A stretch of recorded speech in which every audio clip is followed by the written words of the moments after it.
Hello friends, myself Sarthak Chavan and my group member is S. Raj Siddhushar, Viraj Chavan, Shivdas Nardile and Jayesh Velulkar.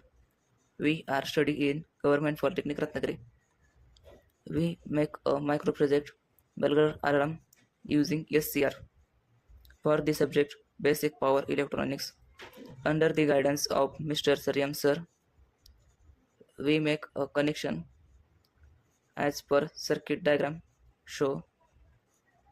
Components are used in microproject is SCR TYN616 diode 1N001 resistor 1 kilo ohm and 680 ohm buzzer 12 watt and battery 9 watt.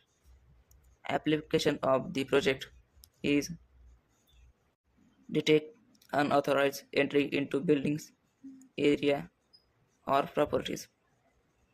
Working of the microproject: when an unauthorized person opens the door, the gate pulse are generated and the SCR is activated.